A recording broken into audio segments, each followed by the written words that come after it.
My 11th Circle presents Cricbuzz live on a Super Sunday. Now, for all of you regulars on the show, you'll know, particularly during the IPL, that there tends to be a bit of a bias towards one particular franchise based in the eastern part of the country. Now, before I introduce a brand new face on the show, I can tell you that we have a few notes written down. My first page of notes is about 14 points about that franchise. So since we're talking about the World Cup, I'm going to toss this off the set and we're going to talk only about the World Cup. Because for me, the endearing memory of this guest is him wearing blue at the 2007 ICC World 2020, then later in the Tri-Series in Australia. So we leave purple aside for the moment. The man in blue, today wearing green. Welcome for the first time to Robin Uthappa. Robbie, how are you doing? I'm very good. Thank you very much. I'm very excited to be here. Good to see you wearing green. Good to see you on the set. Great to have Robbie after. And to think my memory of that 2000, I mean, so much happened in that 2000 World T20, but my memory is Robin bowling. and the doff of the hat? Yes. Then we have is it true? There's this big theory going around that India picked bowlers who didn't do much with the ball and so bowled straight. No, what actually happened was Venkatesh Prasad was the bowling coach at that point for the Indian team. We used to have a game after our warm-up that batsmen versus bowlers and who hit the stumps a lot more. And so the bowl out became like a practice game after warm-up. So what happened was a lot of us batsmen hit the stumps a lot more than the bowlers did. So eventually when it came down to that day, I went to MS and I said, listen, I have to bowl because I've been hitting the stumps every day in practice, so I am going to bowl. So he saw that I was really gung-ho about bowling. He said, okay, bowl. So that's how it actually happened. So that's why a lot more batsmen actually bowled at that bowl out because a lot of us actually hit the stumps during There you go. So did you doff your cap to MS, to Venkatesh Prasad or to the whole nation in general? No, just to the whole nation in general. That was very instinctive. I never really planned it. And I saw Sean Pollock doing it at some point in my life and it just kind of happened. On the subject of Sean Pollock, his country, of course, playing today. That's the game we'll be looking forward to. That is South Africa taking on Bangladesh. We just have news of the toss that Faf du Plessis has won the toss and decided to invite the Bangladeshis to bat first. But before we get in-depth into that and team news, etc., let's review what happened between Afghanistan and Australia. We've had a few one-sided games to the start of this tournament, but at least the Afghanistan team, despite batting first, put on a respectable 207. Yeah, the funny thing about that game was, remember we were all sitting here and we're saying, look, they're fighting it out with Rahmat Shah and Hashmatullah Shahidi, they're fighting it out. Next thing you know is they're hitting 4s and 6s and getting bowled out with 70 balls left. So it was a weird kind of innings. They got bowled out with 70 balls left. And Robbie, we had a discussion yesterday on the show about this whole culture of T20 cricket. Yep. Harsha mentioned the sort of T20ization of 50-over cricket. And I think people are almost forgetting that you need to bat 300 balls, which is a lot of deliveries. Well, I think there's T20ization of even Test cricket that's happening right now. And I just think, I was thinking when my son eventually, if he plays the game, all he'll know is about cricket will be very similar to baseball. It'll all be about power hitting, right? I think that's where the game's heading. You might come to Robin and say, Daddy, are you saying in your time they would say, take your foot to the peak of the ball and defend? Daddy, what kind of game were you playing? He'd actually laugh at me because he'd know that I'd spent 2 or 3 years correcting my technique instead of actually looking to tonk the ball, But yeah, I think when you look at stuff, when you look at how Afghanistan is playing or, most teams are playing. I watched Sri Lanka play the other day. They're always a little bit, on looking to be more aggressive, looking to score more runs. 4s and 6s are the norm of the day today. And it was very, pleasing to watch David Warner bat the way he did. Really, he understood. I think he understands the game really well right now. And I think he's kind of setting himself up for the whole tournament. And the way he batted was exceptional. I think that really sums it up because he sort of took the question right out of me because I was saying that David Warner is a kind of attacking player who's going to come out there and you had Finch attacking at one end. But David Warner realized he had learned from Pakistan, learned from Sri Lanka, learned from Afghanistan batting only 38 overs that if it's happening at one end, you can have a strike rate of 50 in the first 20 overs. It's not a problem. Learn from the events of the last 12 months as well. Enjoy being at the crease. Savor every moment that you get at the crease. I thought then as well he's going to come back a different player. Well, I also think that when you're batting, sometimes in a tournament, when you go to new conditions, different conditions, sometimes there's nothing like match time honestly. And I think that he really understood very quickly, initially after those first couple of balls that swung away from him and he got beaten, he really understood that today I really need to get my game going. And he used that game as proper match practice to build himself up for the next games. You could tell, as a batsman, I could look at him and tell, okay, this was not just playing for this game, he's prepping himself up for this tournament. Yeah, from that point of view, it was good they were chasing 200 plus because he could they had take his enough time. Yeah, they got he time take to his bat. time in batting, and he could actually go out there and really spend time getting accustomed to the wickets there, the conditions, the fast bowlers, the guys who swing in, and guys who are not swinging that much. And I think it was who was the opening bowler for Bangladesh? Hamid Hassan. Hamid Hassan. He was a good bowler, yeah. He was quick. And, at that pace to get the ball to swing, it's going to make a lot of people's lives. Whenever he's fit, he's quick. Yeah. And making a comeback, did a bit of commentary in between Hamid Hassan. I met him at Bangalore airport one day. I'm just going around and he says, hi. And I say, you look familiar, but you're not supposed to be here. He said, yeah, I'm Hamid Hassan. I just come to Bangalore. I said, okay. Yes, I think he's going around. Not a big build fellow, but he was on his way to do commentary for the Afghanistan-Ireland series. Was he? Yep, that's when he popped in there. Okay, there you You go. can't recognize him without that headband. That's the problem. That's the problem with Hamid Hassan. But let's move on because we've got another game today and it's vital because while you might again say, okay, South Africa playing Bangladesh and I'm not supposed to do things like that, but have a look at where South Africa are at the moment. Early days yet, but minus 2.080 already. Having had a bit of a thrashing in that opening game, they'll want to bounce back and bounce back hard. So that's going to be a big game for them, with Bangladesh obviously having not played a game yet. So an interesting matchup. One team we are yet to see and one team we've seen who want to actually technically show themselves for the first time. Yeah, they want to come back strongly. South Africa really want to come back strongly. Just to prove to themselves. They don't just want to win, which they should win. I think they start favourites in this game. But they want to come back and win really well. And say, right, we're back in this tournament. They're already down to 13 players, remember? Hopefully Steyn will be fit again for the India game, but they're already no Amla, no Steyn. So they're missing two great players at either end of the spectrum, both getting on in life, but both still available to play.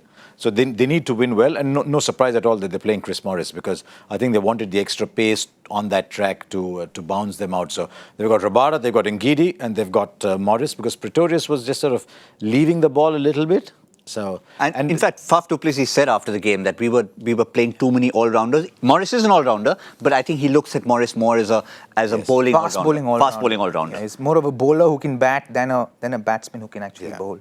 But given the fact that they'll be chasing, and we don't know how much they'll be chasing, how much will they miss Hashim? I mean, you always miss Hashim Amla, but the fact that they're not having to chase a total may make life a little bit easier. For Hashim Amla, I think it would have been ideal for him to be playing against Bangladesh, because his record against Bangladesh is exceptional. So I think in that sense, you'd feel you'd feel a little bad for him. Unfortunate about that hit. But I just think that guys like Quinton de Kock, Faf du Plessis, Aidan Markham, and JP Duminy should really step up as senior pros within the side and take stock of their batting. And if they're able to do that and really bat well, then I think guys like Imran Tahir and Rabada and Lungi, Ngidi should also will step up. Will draw inspiration from that and really step up. And if they can do that, I think they'll be a team to reckon with in the World Cup. Yeah, and I think, yes, for a start, all the batsmen Robbie mentioned will first be talking to the likes of KG Rabada and company, saying, listen, we are there, but don't make us chase too many. Because what happened the last time around when South Africa bowled against England is not something they'll want to look back at too much. They did something interesting in that game. They kept taking pace off. If you remember, even Rabada got a wicket with pace off. They kept taking pace off. And then next thing they know is Archer's coming in and hitting the deck and getting the ball to fly. So I won't be surprised if they come in and bowl really quick today with Ngidi and Rabada, and then again get Morris to hit the deck. So I think we'll see a slight difference in approach. Also, if Amla, who's not playing, had a good record against Bangladesh, how about starting your career on not the best bowling track in the world at Mirpur? His first 3 wickets in ODI cricket came consecutively. They were hat-trick. Went on to get the best bowling figures on debut by any bowler in ODI cricket. That was KG Rabada against Bangladesh. So he'll have memories of that. Look at that, 6 ODIs, 13 wickets against Bangladesh. Fabulous average. And I think he'll say, okay, this is the opposition I like. Just give me the ball. He's probably already out there marking his run. Bumrah. I've been waiting to ask Robin. Rabada's playing today. For me, Bumrah. Yeah, Rabada, because cleaner action, Rabada easier. Cleaner action. This one, he's a little more non-traditional jersey. So, his variations are really last minute because he's got a straight arm, and then last minute when he's releasing, he does that or he does that. And that's quite hard to pick. But with Rabada, I don't mind the pace, honestly. So I think I prefer Rabada to Bumrah. He'll let it slip. You'd rather that trademark shimmy down the wicket to Rabada than to Jasprit Bumrah? Yeah, for sure. But he'll let it slip today. He will let it slip today. Yeah, for sure. I think Rabada will really come out and bowl his heart out today. Because he's the kind of guy who really wants to take the onus on himself as a performer, as a bowler, and he wants to be that leading bowler for South Africa. And you can tell with the way he goes out there and performs, and holds himself, and he holds himself accountable for his performances. So that he's going to go out there and try and be a beacon for South Africa as far as the bowling lineup is concerned. Also, with no stain in the lineup, he has to be the leader of the attack. Yeah. Which he's been anyway for the last year and a half. He's functioned as a leader anyway. But he didn't have Ngidi for most of the time because he's been in and out with injury. Now, if both of them are firing, I mean, for a start, politically it looked great because people never thought that you could have two black fast bowlers bowling together for South Africa. So that's great in a sense because two proper young, quick, fast bowlers, that'll be fantastic. And they'll be quick. Having said that, I think this Bangladesh side, we've seen three Asian sides batting so far. I think of the three plus Bangladesh, this is the best batting side. Because they've got so much experience. You look at Tamim, Shapiki, Mushfiq, Mahmudullah, there's so much experience. We'll come to that. I want to throw in another landmark in a moment, but look at that Bangladesh playing 11. What that doesn't show you at the moment is the amount of experience they have in terms of numbers. 1,343 ODIs between them. That's, of course, counting all the players in the 15. Only India have more ODIs between them. Mashrafi Mortaza himself as captain, vastly experienced. It's an interesting team that. Who's going to bowl quick? There's Saifuddin, there is Mashrafi Mortaza, and there's Mustafiz. Fiz is okay, mid 130s, where he'll take the pace off a little bit. Mashrafi is not the bowler he was. He'll probably bowl late 20s, early 30s. And they've gone with spin again. They've gone with Mehdi Hassan, Shakib, Musaddiq. So...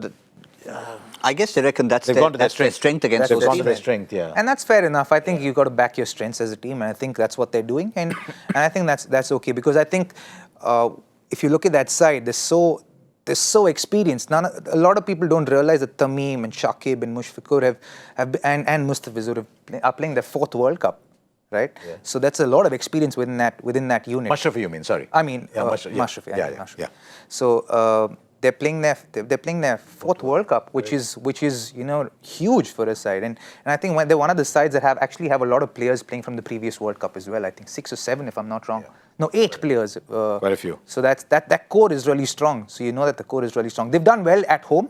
They won their first, I think, bilateral series in Ireland earlier this year. So I think they're in a little bit of confidence. They batted fairly well against India, if not for again Jasprit coming in and spoiling that party where he got Shakib out first ball and he got somebody else out first ball.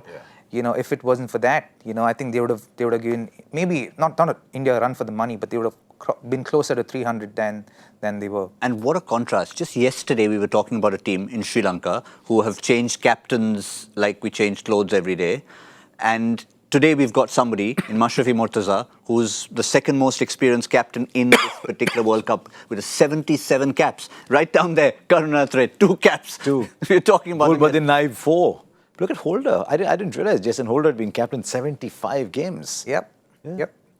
I think Pakistan and Sri Lanka from the subcontinent are in a phase of rebuilding and really kind of developing their side into a formidable team in international cricket. But I think Bangladesh have kept their players in the system for so long that they've really grown in confidence. Someone like Tamim and someone like Mushfiqur have really done well for themselves from the last World Cup to this one. Yeah. They're averaging close to 50. In one-day cricket, which is fantastic for them. They've had a lot of success in South Africa, in Ireland recently as well. So I think as a team, they're doing really well. I'm a little concerned about Tamim's health as far as his wrist is concerned. I saw a video yesterday where he was taking his hand off the bat while playing the sidearm. So that's a little bit of a concern. Maybe they bring him a little too raw into this game because it's such a long tournament. They probably could have waited one more game before bringing him back in. But I think that's my only concern. I don't think Tamim is 100%. He's that kind of guy. I mean, you know him well. You've played alongside I him. know him, and that's why I know that he'll put his body on the line. And he's been through it before. He's been out there. He's one of those guys you can expect to come out in a sling. Yeah, he is. And that's my concern for Bangladesh and for Tamim, that he'll put everything out there that he might, overcook himself right now, and then Bangladesh may not have him in 3 or 4 games down the line. Yeah, I was reminded that it's not just in theory. In the Asia Cup, he actually did that. He came out to bat in a sling. That's a concern for me, as far as Bangladesh is concerned.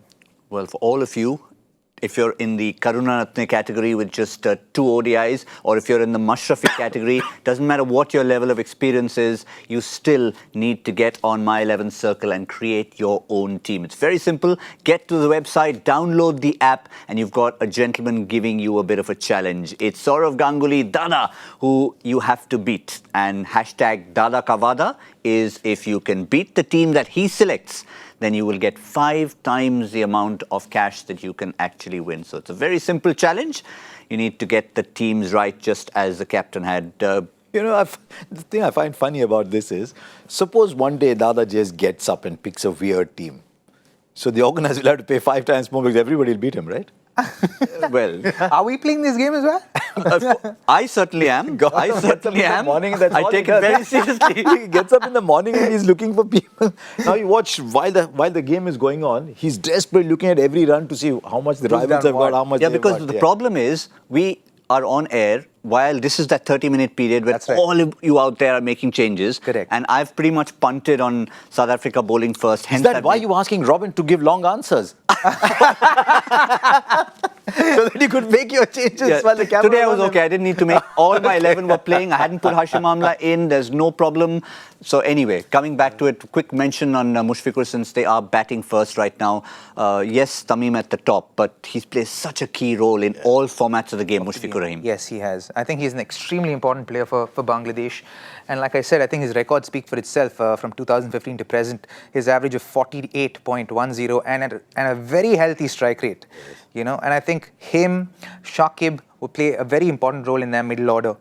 And him, Shakib and Mahmudullah, I think. These are 3 guys that they really depend on in the latter half of the innings. So I mean, look, he's getting a 50 at twice the rate at which he was getting a 50 before. Yep. So that's how much he's grown. He started like all wicket keepers tend to do, 6, 7, and now he's actually a number 4 batsman by right. He is. Going and batting at number 4. Sometimes he celebrates a little early, but otherwise he's. Well. But I think that was the case. I mean, there's so much talk in Bangladesh cricket about positions. Your leg. Shakib Al Hasan, Mushfiqur Rahim, that number 4, number 3 spot in 50 over and even in Test match cricket. Now Mahmudullah is very happy to be the Test captain. Yeah, Shakib wants to bat 3, right? Shakib wants to bat 3. He wants to bat 3. And I think he is batting 3. Yeah, he's batting 3. I think he also has taken the onus on himself because he wants to really stand up and be a beacon for Bangladesh. So, but another guy that really interests me and has really impressed me over the last 6-8 months has been Soumya Sarkar. Yeah, I think he is in prime form. I heard he's also worked with Wasim Jafar in the recent past, and I think that's really helped him. And seems like he's very calm and he's got his game sorted, and he seems like he's in a good place as far as his batting is concerned. As long as he's not bowling the 50th over of an innings. Yeah. To Dinesh Karthik. To DK, correct. No, but he makes a valid point. Bangladesh have done well actually. Someone like Wasim Jafar, who's got so much experience, desperately wants to be involved with the game, is a giver. It'd be perfect to go and just hone the techniques. Because he's old school. Yes. So he'll be perfect with just correcting the techniques, and then you're ready to go and improvise and play big. But he makes a valid point. When he's striking well, he looks a really good player. So does Liton Das. He's not playing today, but Soumya Sarkar looks a good player. He'll give you a couple of overs too. Not the 50th, but he'll bowl. I think he can bowl a few overs, especially with that semi-new ball just after the 10th over. Yeah. He can give a little bit to their bowling lineup. Certainly will. We've got. Are you a quiz fan, Robbie? Sure, why not? Okay, so this is not for you. I mean, we can privately discuss it because it's for everyone out there. It's part of the program everyone enjoys. A little teaser from Joy Bhattacharya. Our Joy Factor question for today is as follows. Yesterday we had a cracker of a question, and look out for Joy's smile when that photograph of his comes up. It means it's a deadly one. Which former bowling coach at the Australian Centre of Excellence held a World 50 overs tournament batting record till it was finally broken against South Africa at St. Kitts in 2007, which would be the World Cup in 2007. Hashtag Cricbuzz Live. You need to get your answers to us as you did yesterday. Took a little bit longer, But certainly we had tons Only Joyda can come up with I'm questions. so happy that Joy is back in form. You know, the first 2 days of this World Cup, he was sort of letting gentle looseners go, full outside off stump. Come on, here's a little like Dwayne Pretorius. He was doing a Dwayne Pretorius. Today it's the Rabada and Joy that's back. Yesterday's was a shock. I mean, there's no way you could have got yesterday's question. It was a brilliant one. We'll tell you that after the show is done. But there's another teaser we've got for you, and that is a little prediction, because we have a wonderful couch, the My 11 Circle Expert Couch, which the person who gets closest to the prediction of the first inning score gets. We've had a shocking time of it so far. We're missing by 200 runs. Yeah. Who thought they'll get bowled out in 20 overs? We had Pakistan for 354. Yeah. What? Yeah. You really thought Pakistan I was thought 354? Fakhar Zaman gets 100. Babar Azam is in really good form. They've been scoring 330, 340 Why against don't you go England. by the win-loss record? No, but that's okay. But 330, 340 against England recently. So I said, chalo. Let's put it in perspective. Other than the host nation, no team has actually batted even 40 overs in the tournament so far. And we're talking England, where there were 370s being chased down in county cricket just a couple of weeks ago. Yesterday had 250 odd. we have to understand that, all of the other teams... Robbie, stop sledging. Yeah. Stop sledging. It's your first day. All of the other teams that are coming in are coming in from abroad, right? And the English are playing in home conditions. So even their county sides, they practice day in and day out on these. Stop sledging. Surely you could bat 50 On overs. those Okay, conditions. fine. You've got to go first on today. So Bangladesh's score at the end of 50 overs. 240. Ooh, 240. I had a number in mind. Luckily, he didn't come that. I was going to say 258. All right, 240, 258. I'm going to be even... By the way, in every game, I've erred on the side of up, by the way. So let's see. So this time I'm going to go down, but not so much. A challenging total for South Africa. Not sure if we're going to make dinner time or not, but I'm going to go for 206 for Bangladesh. Listen, you do work in Bangladesh, don't forget. 206, they won't let me back in. No They won't chance. let you back in. 100% No they chance. won't let you back in. No, you better go 392 or something. Yeah, you either go 260... I have to take my pick about the couch, or will they get me a visa or not? I think they'll let me back in. I'll take my chances. Thank you, gentlemen. We'll get your thoughts in the mid-show. But of course, before that, we're going to have Cricbuzz Combox, which will come to you in the 15th And we'll definitely have a Cricbuzz Combox after 15 overs. Yes, we will definitely have that. We've been losing a few Cricbuzz Comboxes, but we will have Cricbuzz Combox on the 15th, and My 11 Circle presents Cricbuzz Live in the mid-show.